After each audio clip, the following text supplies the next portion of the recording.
Hello दोस्तों, welcome to शाखा study. दोस्तों, आज की वीडियो में हम लेकर आए हैं लखनऊ यूनिवर्सिटी से रिलेटेड सारी इन्फॉर्मेशन।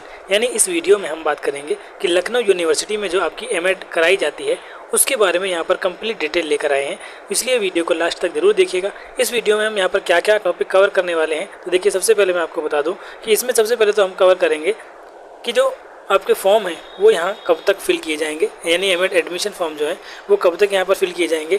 दूसरा, आपका जो एंट्रेंस एग्ज़ाम है वो कब होगा, उसके बाद आपका रिज़ल्ट इसका कब आएगा, और ये करने के बाद हम आपको बताएंगे कि एंट्रेंस का जो आपका प्रोसीजर है, एंट्रेंस का क्या प्रोसीजर है, कौन कौन से सब्जेक्ट इसमें पूछे जाते हैं, और उसके बाद जो आपका वेटेज होता है, एकेडमिक वेटेज, उसके बारे में भी यहाँ पर बात करेंगे। और लास्ट में हम यहाँ पर बात करेंगे कि आपको एमएड एंट्रेंस की तैयारी जो है वो यहाँ पर कैसे करनी है, कौन कौन सी बुक्स आपको यहाँ पर पढ़नी है, और कौन कौन से चैनल से आप पढ़ सकते हैं, या फिर कौन सी बेस्ट बुक है जो अभी तक आपके लिए यहाँ पर बेस्ट होने वाली है।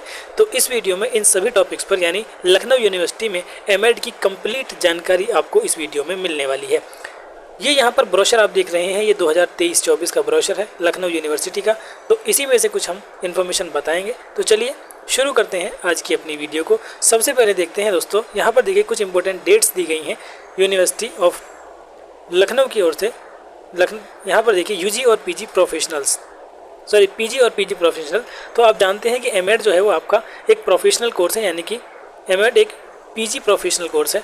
तो उसका भी जो पैटर्न है वो यही होने वाला है। एप्लीकेशन फॉर्म आपके 11 अप्रैल से लेकर और 10 जून तक यहाँ पर क्लोज हो जाएंगे, यानी 10 जून तो आपकी निकल चुकी है, लेकिन ये जो डेट है आपकी ये एक्सटेंड कर दी गई है। कब तक एक्सटेंड कर दी गई है? ये आपकी 30 जून तक एक्सटेंड कर दी गई है। यानी जिन फॉर्म को आप अभी 10 जून तक भर सकते थे, अब उनको 30 जून तक आप यहाँ पर भर सकते हैं। तो पहले तो रिलीफ आपके लिए ये है कि जो स्टूडेंट्स फॉर्म भरने से वंचित रह गए थे, यानी जो अपना फॉर्म नहीं भर पाए थे, वो अब 30 जून तक अपना फॉर्म यहाँ पर फिल कर सकते हैं। लेकिन इसका मतलब ये नहीं है आप बिल्कुल 30 जून को ही अपना फॉर्म फिल करें। 1-2 दिन में, 2-4 दिन के अंदर अंदर आप अपना फॉर्म यहाँ पर कम्प्लीटली फिल कर दें, जिससे कि बाद में आपको कोई प्रॉब्लम ना हो। यहाँ पर डेट दी हुई है आपको एंट्रेंस टेस्ट की डेट। तो देखिए जुलाई 1 से लेकर जुलाई 10 तक आपको यहाँ पर एंट्रेंस टेस्ट कराने के लिए इन्होंने इसमें दिया था अपने प्रोस्पेक्टस में। लेकिन जब ये डेट आपकी +20 डेज़ कर दी है, तो इसमें भी आप +20 यहाँ पर आसानी से कर लीजिए। यानी कि अब जो आपका एंट्रेंस है वो कहीं ना कहीं 20 जुलाई के बाद ही होगा, या 20 जुलाई से भी हो सकता है। उसके बाद रिज़ल्ट आपका एंट्रेंस होने के 10 दिन के बाद यहाँ पर डिक्लेयर कर दिया जाता है ज़्यादातर केसेस में, अगर कोई प्रॉब्लम नहीं होती है तो। और काउंसलिंग उसके बाद 2-4 दिन के बाद आपकी काउंसलिंग भी यहाँ पर स्टार्ट हो जाएगी। तो ये तो होगी मेन जानकारी कि आप कब से लेकर कब तक अपने फॉर्म यहाँ पर फिल कर सकते हैं। तो अभी देखिए मैंने आपको बता दिया है कि 30 जून तक आप अपने फॉर्म यहाँ पर फिल कर सकते हैं। कि जो मेन पॉइंट्स हैं वो क्या हैं एमएड के लिए। तो सबसे पहले चलते हैं अपने एमएड वाले पोर्शन पर। तो यहाँ पर देखिए आपका एमएड का पोर्शन ये रहा। एमएड प्रोग्राम की यहाँ पर हम बात कर रहे हैं। तो अब सबसे पहले एडमिशन का प्रोसेस है। सबसे पहले एलिजिबिलिटी क्राइटेरिया, यानी कौन कौन एमएड कर सकता है, लखनऊ यूनिवर्सिटी ने इसको भी यहाँ पर क्लियर किया है। तो सबसे पहले देखिए कौन कौन एलिजिबल है। कुछ स्टूडेंट्स को ये कन्फ्यूज़न रहता है कि जिन स्टूडेंट्स ने डीएलएड किया है, डीएलएड जिसे पहले बीटीसी कहा जाता था, ठीक है, जिन स्टूडेंट ने बीटीसी या डीएलएड किया है, क्या वो एमएड कर सकते हैं? जी हाँ, वो बिल्कुल एमएड यहाँ पर कर सकते हैं। देखिए यूनिवर्सिटी ने अपने ब्रोशर में क्या दिया, कैंडिडेट हैविंग बीएड, बीए-बीएड, ये इंटीग्रेटेड कोर्स हैं, बीएससी बीएड, बीएलएड और DElEd with an undergraduate degree और अ रिकॉग्नाइज्ड बीटीसी और एलटी डिप्लोमा, ठीक है, देखिए बीटीसी भी यहाँ पर इन्होंने दे दिया है, और equivalent with 50% marks in aggregate from the university established by the law and recognised by the University Grants Commission. यानी कोई भी जो यूजीसी से रिकॉग्नाइज यूनिवर्सिटी है उससे इनमें से अगर कोई भी कोर्स किया हो 50% मार्क्स के साथ, तो एग्रीगेट का मतलब होता है कि जैसे बीए-बीएड है आपका 4 साल का, तो उसमें 4 सालों में मिलाकर आपके 50% मार्क्स होने चाहिए। अगर आपके फर्स्ट ईयर में कम है, मतलब मान लीजिए 40% है, सेकंड ईयर में 60 हैं, फिर 70 हैं, टोटल आपके 50% से ज़्यादा इतने बैठ रहे हैं, तो आप एमएड यहाँ पर कर सकते हैं। एमएड के लिए आप यहाँ पर एलिजिबल हैं। उसके बाद आता है एडमिशन प्रोसीजर। तो देखिए एडमिशन प्रोसीजर यहाँ पर इन्होंने बहुत ही अच्छी तरीके से बताया हुआ है। एडमिशन प्रोसीजर आपका 3 स्टेप्स में होता है एमएड के लिए। सबसे पहले आपका रिटन टेस्ट होता है। अब रिटन टेस्ट कैसे होता है उसकी भी इन्होंने डिटेल यहाँ पर दी है। तो आइए देखते हैं रिटन टेस्ट का जो पैटर्न होता है वो आपका कैसा होता है। उसमें आपके 1, 2, 3, 4 और 5 टोटल 5 सेक्शन एक तरह से पूछे जाते हैं, जिनमें से मेंटल एबिलिटी या जैसे मानसिक योग्यता टेस्ट भी कह सकते हैं, मानसिक योग्यता परीक्षण, या दूसरे शब्दों में इसको हम रीजनिंग कहते हैं। रीजनिंग तो आप समझते होंगे, रीजनिंग कहते हैं। रीजनिंग के आपके 100 क्वेश्चन यहाँ पर पूछे जाते हैं। सब्जेक्ट कॉम्पिटेंस टेस्ट, यानी कि ये होता है आपका जो आपने बीएड में पढ़ा है। बीएड से मतलब जो भी आपने कोर्स किया है, बीए बीएड किया हो, बीएससी बीएड किया हो, तो इसमें आपसे वही क्वेश्चन पूछे जाते हैं जो आपके बीएड में क्वेश्चन होते हैं। तो ये 80 मार्क्स के होते हैं और ये भी आपके मल्टीपल चॉइस क्वेश्चंस होते हैं। अब ये लखनऊ यूनिवर्सिटी में पूरा पेपर आपका एमसीक्यू टाइप नहीं होता है, यानी ऑब्जेक्टिव टाइप नहीं होता। इसमें कुछ क्वेश्चन आपके शॉर्ट आंसर टाइप भी आपको देने होते हैं। सब्जेक्ट कॉम्पिटेंस के ही कुछ क्वेश्चन होते हैं, 20 मार्क्स का आपका ऐसा पोर्शन आता है जिसमें आपको शॉर्ट आंसर टाइप क्वेश्चंस के शॉर्ट आंसर देने होते हैं। ऐसा नहीं है कि सब मल्टीपल चॉइस से टिक करना है, जी नहीं। 20 मार्क्स का वेटेज आपका ऐसा भी है जो आपको अपने रिटन लिखना होगा। लैंग्वेज कॉम्प्रिहेंशन हिंदी के आपके 25 मार्क्स और लैंग्वेज कॉम्प्रिहेंशन इंग्लिश के आपके यहाँ पर 25 मार्क्स होते हैं। इस तरह से टोटल जो मार्क्स हैं वो आपके यहाँ पर 250 होते हैं। अब देखिए यहाँ पर ये 25 मार्क्स लैंग्वेज के हैं, तो मैं आपको यहाँ पर बता दूँ कि कुछ यूनिवर्सिटीज़ में क्या होता है कि इसमें से छूट होती है, यानी कि उनमें क्या होता है 50 मार्क्स आपके हिंदी के होते हैं, क्वेश्चन फिर हिंदी के होते हैं और 50 ही आपके इंग्लिश के होते हैं। लेकिन इनमें चॉइस होती है, आप चाहे तो इसे अटैम्प्ट कर सकते हैं और चाहे इसे अटैम्प्ट कर सकते हैं। लेकिन लखनऊ यूनिवर्सिटी में ऐसा नहीं है, इसमें कंपलसरी है कि आपको दोनों ही सेक्शन, हिंदी भी और इंग्लिश भी, दोनों ही यहाँ पर अटैम्प्ट करने होंगे। तो ये तो हो गई रिटन टेस्ट की बात। रिटन टेस्ट में आपको क्या क्या पूछा जाता है। वीडियो में आगे बात करेंगे कि इनकी तैयारी आपको कहाँ से करनी है, बेस्ट वे क्या है, कौन कौन सी बुक्स आपको यहाँ पर पढ़नी है जिससे कि कंप्लीट तैयारी आपकी यहाँ पर हो सके। इस वीडियो में बने रहिएगा, हम इसकी बीच में अभी थोड़ी देर बाद ही इसके बारे में बात करने वाले हैं। उसके बाद देखिए एकेडमिक वेटेज भी आपको यहाँ पर मिलता है।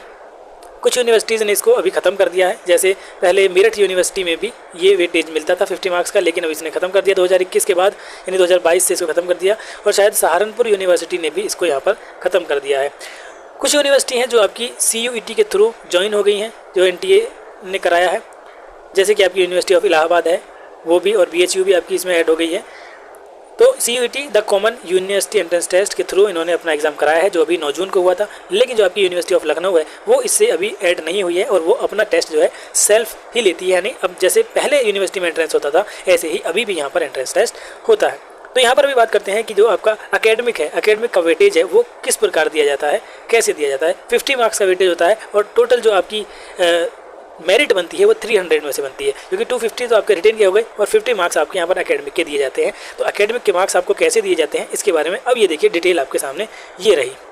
High school, intermediate, graduation, BEd या इक्विवेलेंट आपने जो भी किया हो, और पोस्ट ग्रेजुएशन, इनके यहाँ पर मार्क्स आपको दिए जाते हैं। किस हिसाब से दिए जाते हैं? हाई स्कूल में यदि आपकी फर्स्ट डिवीजन है, यानी 60% या उससे ज़्यादा मार्क्स हैं, तो आपको 5 मार्क्स यहाँ पर दे दिए जाते हैं।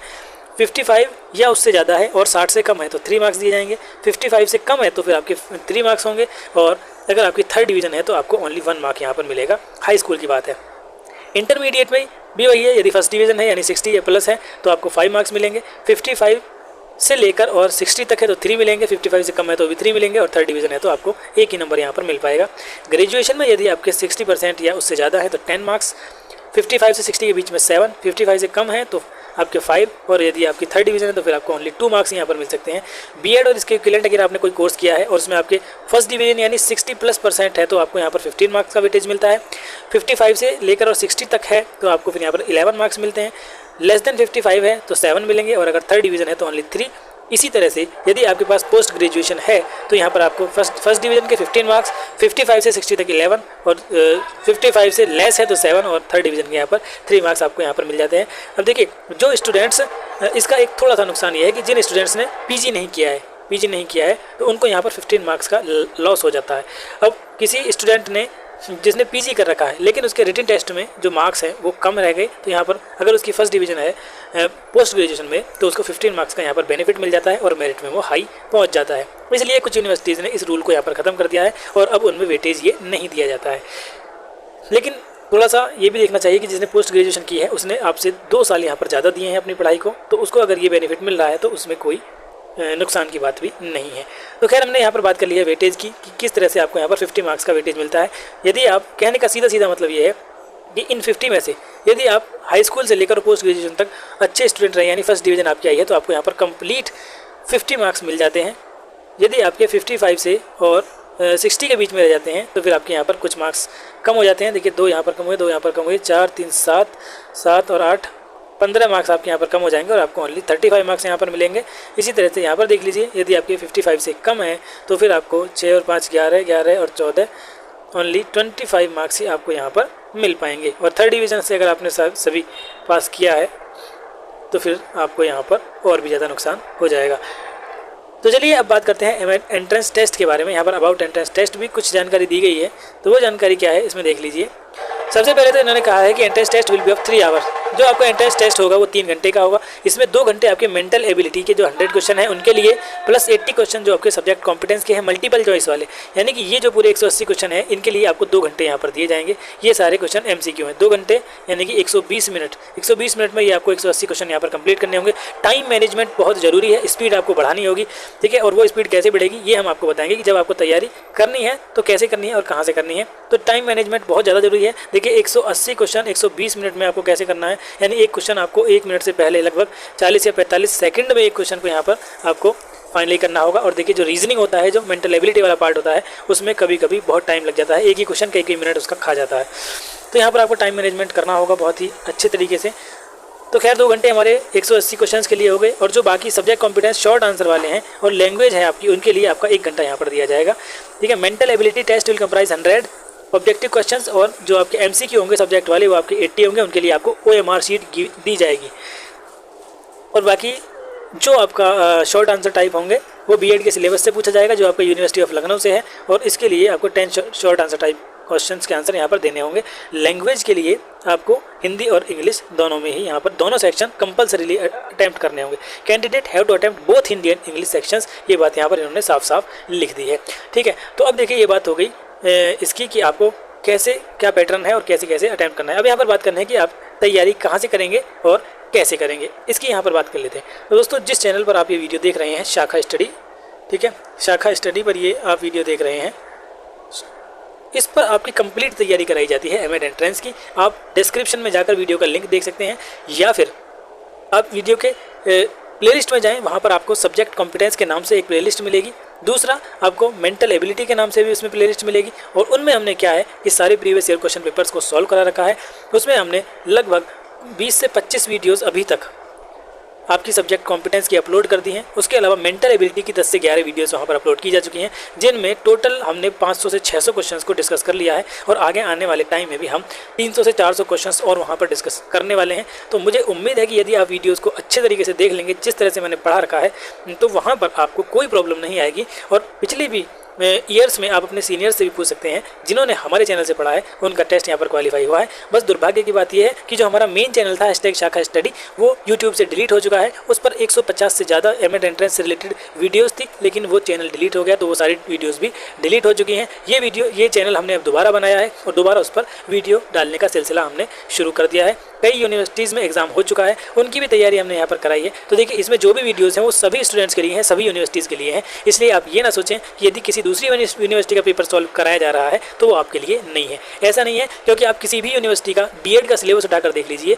सबका सिलेबस सेम ही होता है। इसलिए जो सब्जेक्ट कॉम्पिटेंस वाला पार्ट है, जिसमें आपका BEd से पूछा जाता है, वो लगभग हर यूनिवर्सिटी में सेम ही होता है। इसलिए जो भी वीडियो यहाँ पर अपलोड की गई हैं, खास तौर से सब्जेक्ट कॉम्पिटेंस और मेंटल एबिलिटी की, वो सभी स्टूडेंट्स के लिए हैं, चाहे वो महात्मा गांधी काशी विद्यापीठ के हों, चाहे वो आप लखनऊ यूनिवर्सिटी के हों, चाहे कोई भी हो, सभी के लिए वो बहुत ही इंपॉर्टेंट है। और सभी को ध्यान में रखकर हम तैयारी कराते हैं। हमारा काम ये नहीं है कि एक क्वेश्चन कराया और बस रख दिया, हम उस क्वेश्चन के चारों ऑप्शंस को डिस्कस करने की कोशिश करते हैं। अगर टर्म्स नहीं है तो हम उनको फिर एक्सप्लेन करने की भी ज़्यादा से ज़्यादा कोशिश करते हैं। तो हमारा आपसे कहना यही है कि आप चैनल को सब्सक्राइब कर लीजिए। कहीं और जाने की आपको बिल्कुल भी ज़रूरत नहीं है। ना ही आपको कोई, अगर बुक की बात करें तो ना ही आपको कोई बुक यहाँ पर परचेज़ करने की ज़रूरत है। फालतू में पैसा बर्बाद मत कीजिए। मैं आपसे बार बार कहता हूँ, यदि आपके पास प्रीवियस ईयर क्वेश्चन पेपर है तो आप हमें सेंड कर सकते हैं। शाखा स्टडी, जो हमारे चैनल का नाम है शाखा स्टडी, में बस @gmail.com लगाइए और हमें सेंड कर दीजिए। हम उसका डिटेल्ड आंसर आपको यहाँ पर अपलोड कर देंगे। जो भी पेपर आपके पास हो आप हमें सेंड कर सकते हैं। वैसे हमारे पास काफ़ी सारे पेपर और सैम्पल पेपर्स हैं, हम उनकी यहाँ पर वीडियोस आपके लिए अपलोड कर रहे हैं। उम्मीद है कि आपके पेपर से पहले हम यहाँ पर बहुत सारी वीडियोस को अपलोड कर देंगे और आपको कोई भी एक्स्ट्रा बुक या एक्स्ट्रा कोचिंग जाने की ज़रूरत बिल्कुल भी नहीं पड़ेगी। तो दोस्तों इसी के साथ हम यहाँ पर इस वीडियो का अंत करते हैं। मिलते हैं नेक्स्ट वीडियो में कुछ और इन्फॉर्मेशन के साथ। तब तक के लिए